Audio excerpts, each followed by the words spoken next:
Just peel the coin off the lid, score 64, and you could win an N64 system, cash, or millions of other great prizes. Welcome to MojoPlays, and today we're firing off 20 facts about Mario Kart 64 that you may not have known about.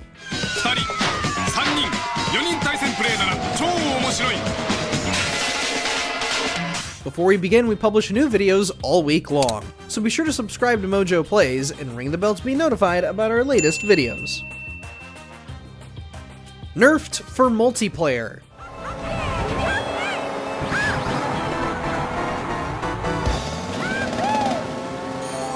We all have fond memories of racing and battling friends across the different courses, but man, the one thing we don't miss about it is that god-awful performance. Really, why does Mario Kart 64 run great solo, but chugs when more than 2 players are on screen? Well, this is because of the technical limitations of the Nintendo 64. Simply adding another player demands double the processing power needed to allow just one player to play. And so, to accommodate 4-player functionality, sacrifices had to be made. That's why the frame rate is a slog, music doesn't play, and also why CPU drivers are absent when 3 or 4 players are present.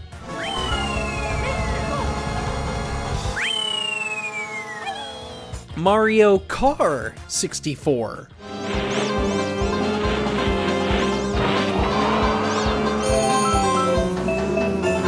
At one point in development, Mario Kart 64 was almost literally Mario Kart 64. According to programmer Kenji Yamamoto, the team managed to implement realistic physics into the cars. While impressive considering the weak prowess of the Nintendo 64, the team ultimately found that the physics detracted from the game's fun factor. And so, it was decided to keep the basic fundamentals introduced in Super Mario Kart and keep karts grounded.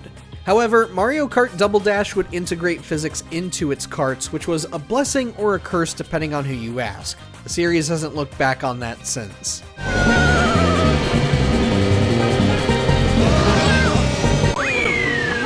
Having the Rainbow Road.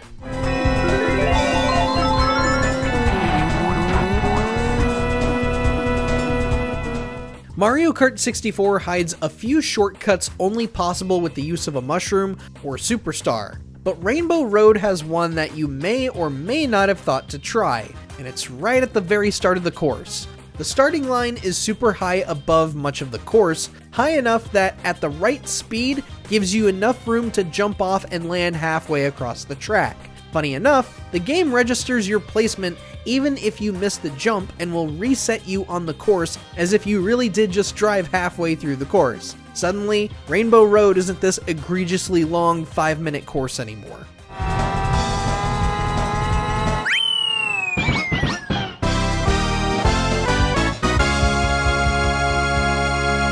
A real Sorcerer Supreme.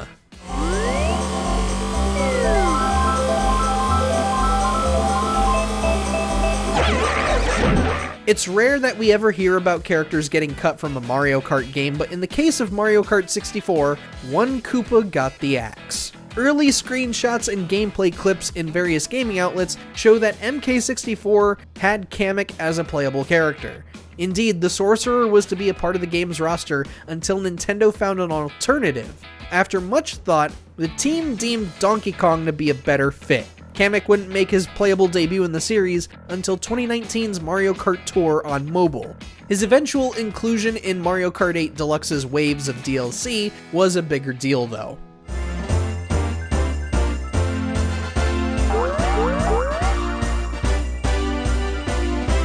A feather for your troubles.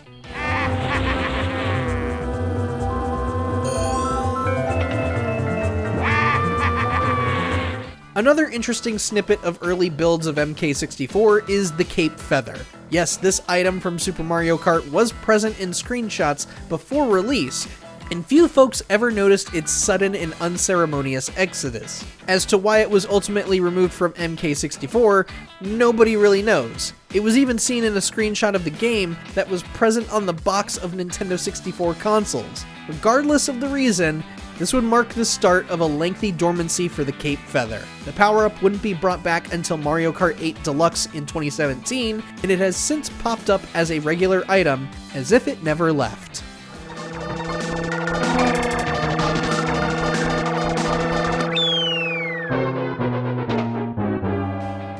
No parking for you.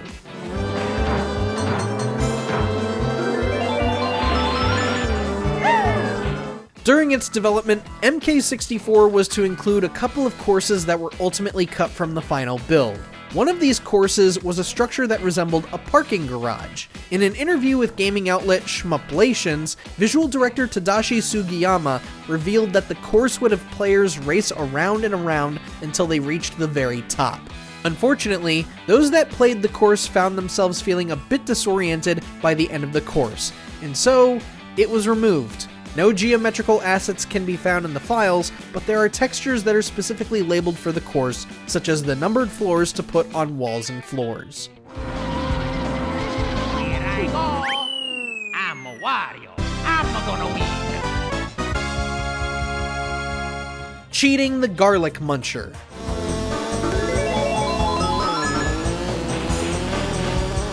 Alongside Rainbow Road, Wario Stadium is a rather lengthy course as well. Although, just like the grand finale, this course features an exploit that can allow you to finish in roughly 3 minutes. It is possible to use the first set of hills to jump across the wall, thus skipping almost half of the course. Keep in mind that you will have to reach a decent speed in order to hit the wall, and hit it at a particular angle to make the jump. Otherwise, you might wind up compromising yourself. A rare podium ending?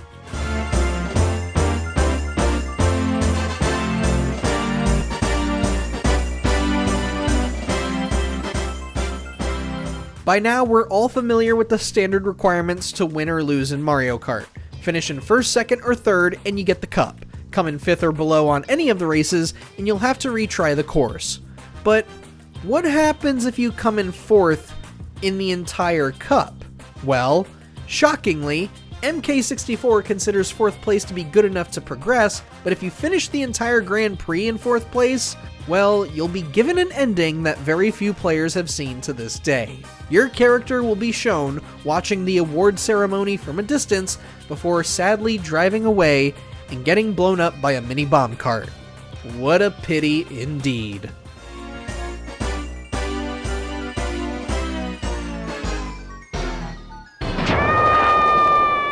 A rare collaboration?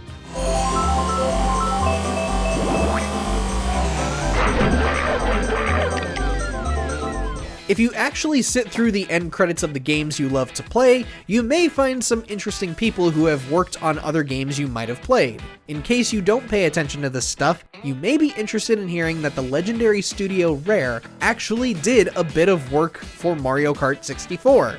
As cited in the end credits, Rare provided Donkey Kong's model for the game, and this is the same exact model that was used during the development of the Donkey Kong Country trilogy. One of the toughest parts in Mario Kart 64's development was in getting the character models just right, so Rare was likely brought in as both a time saver and to maintain consistency in DK's appearance rather than try to create him from scratch. Character Conundrums.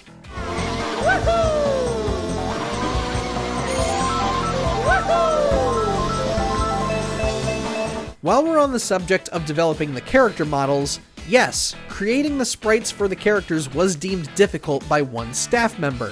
Tomoaki Kurome served as MK64's character designer, and in the same aforementioned interview with MojoPlays, he talks about the troubles he faced. Kurome recalls how every character required their own different tweaks to get them to look right when sitting in the carts, but of them all, Mario was supposedly the most difficult to develop. Turns out Mario's sprites were reusing his model from Super Mario 64.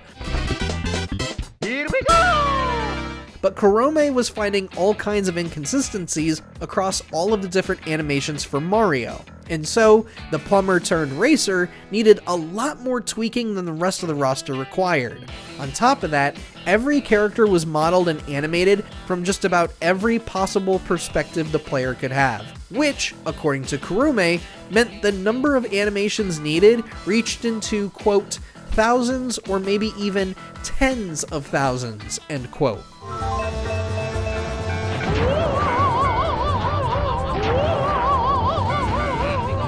Time Trial Triple Threat.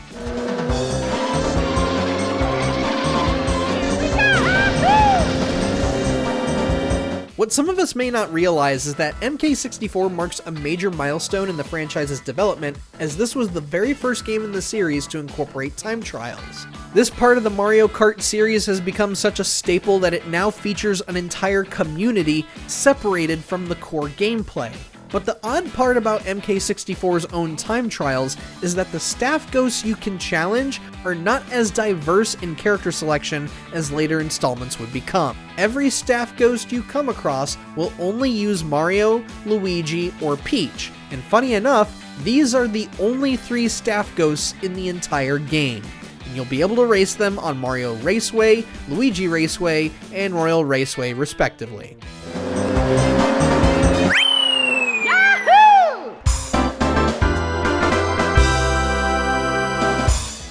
Billboards for billboards.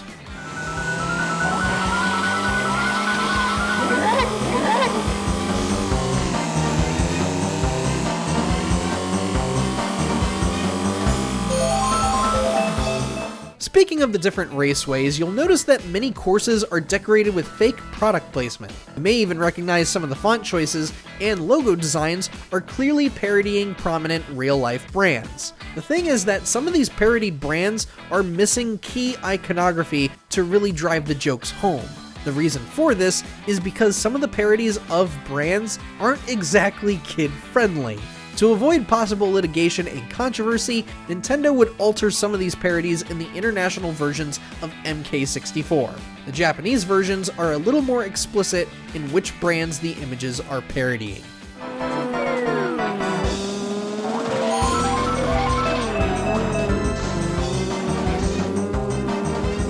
In the Valley of the Pagans.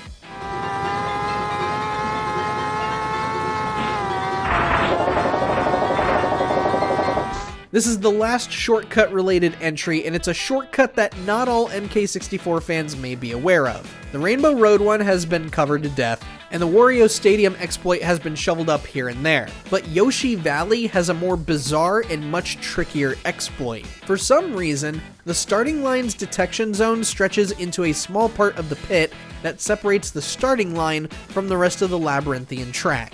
If you drive into the pit at the very end of the track while boosting with a mushroom, not only will you move on to your next lap, but Lakitu will put you back on course from when you first went off-road. With this, it is possible to finish Yoshi Valley in just under a minute.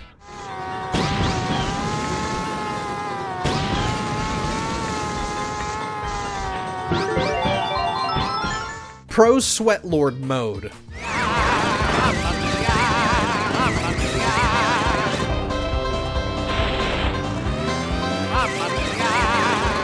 You know how Super Smash Bros. Offers settings for players to disable items from spawning in matches? Well, Mario Kart 64 almost offered up a mode similar to that setting. This mode removed all power-ups from the race, meaning all you had to focus on was steering, drifting, and not crashing into hazards. The team had figured this would be an excellent means to attract F-Zero fans until they got results from those who played demo builds. Turns out, nobody was interested in playing a Mario Kart game where items were completely absent, and so the mode was removed entirely.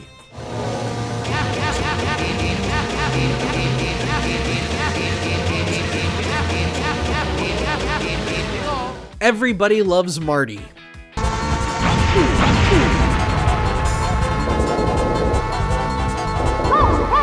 Marty the Thwomp has long been an enigma in Mario Kart fandom. What's he doing locked up in Bowser's castle? Why is he green while all of the other Thwomps are blue? And is his name actually Marty? Well, only one of those questions has been given a concrete answer. We don't know why this particular Thwomp is locked up, and there is no evidence that suggests the Thwomp's name really is Marty. It was kind of settled on by fans, really. But we do know why he's green. Remove the yellow light emanating from above him, and you will find that Marty is not all that special. He is just as blue as all of the other Thwomps. Yeah, it's kind of a bummer, but Marty didn't turn out as remarkable as some of us had hoped.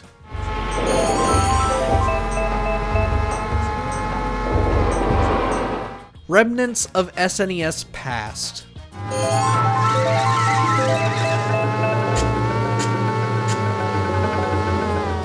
On the surface, MK64 doesn't seem to have much in common with its SNES predecessor. Super Mario Kart simply laid the foundation for the franchise, and that was pretty much it. But MK64 respects its elder in some fashion by incorporating melodies from Super Mario Kart into a few areas. For starters, the award ceremony music is a simple rearrangement of SMK's ceremony music.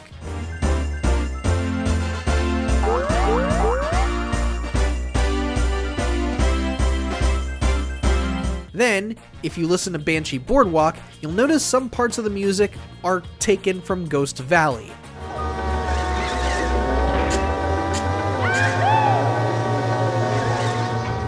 And have you ever listened closely to the music that plays in Mario Kart 64's title screen? Well, it's basically Super Mario Kart's theme, played in a much more elongated fashion.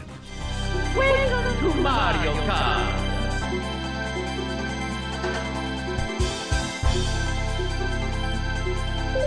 Memorable Memorabilia. Mario Kart 64いよいよ登場 What you may not know about MK64 is that the game received quite a bit of merchandising within its first year, more than any other game in the series before Mario Kart 8 Deluxe took off. Yes, you could purchase your very own action figure of Mario, Luigi, Yoshi, Wario, Donkey Kong, or Bowser, and each came with their own cart and one of the game's power-ups. There were also RC toys of Mario, Yoshi, and Donkey Kong that you could drive around your house. And there was even a Mario Kart telephone. And would you believe that you could get Mario Kart 64 themed playing cards in sour candy? Nowadays, we just have Hot Wheels and Lego making Mario Kart toys. Still cool in its own way, but man, I miss my little Bowser. I miss my Bowser action figure. Mario Kart 64ツインカラーのコントローラーとセットで新発売 Colliding with collision detection.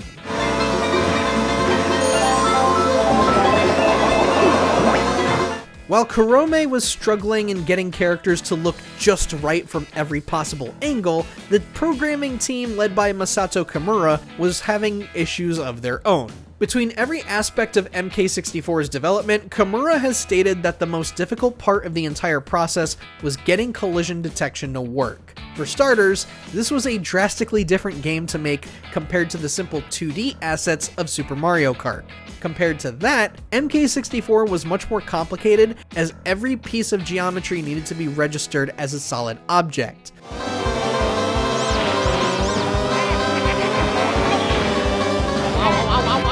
Not only that, but the programming team needed to make sure every green shell, red shell, and blue shell was going to hit the walls that needed to be hit instead of just clipping through everything. Clearly, this was an intensely rigorous process.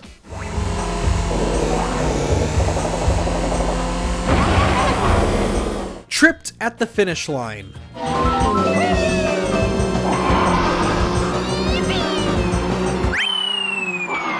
One last facet about MK64's development that you may not have known about is that the game was originally going to be a launch title for the Nintendo 64 alongside Super Mario 64. So why the sudden change of plans? Well, simply put, it just needed more time to develop. However, during that extra time, disaster struck in what might be a developer's worst nightmare, specifically for Kurome and his team. The project suffered from a massive moment of data corruption. While most of the game was easily recoverable, most of the character animations were not and had to be completely redone from scratch twice.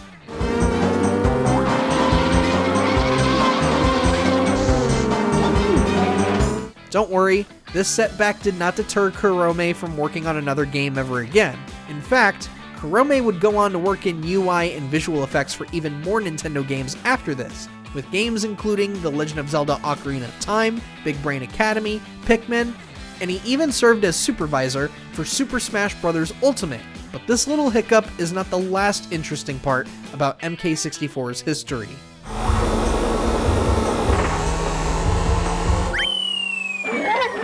And lastly, please put your cart in airplane mode.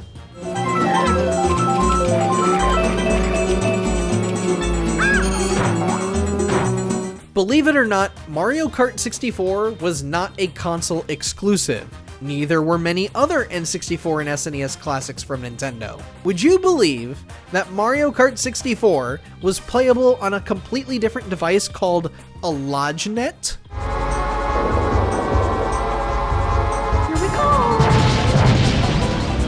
This box was made specifically for airplanes and hotel rooms to give guests access to a variety of Nintendo games during business trips or vacations. For the LodgeNet versions of MK64, multiplayer is completely disabled, while the hotel-specific boxes were given ROMs programmed to not retain save data. We suppose you could call this version Mario Kart 64 Getaway Edition. It's not meant to take up your vacation, but it was a good way to take a breather between your obligations.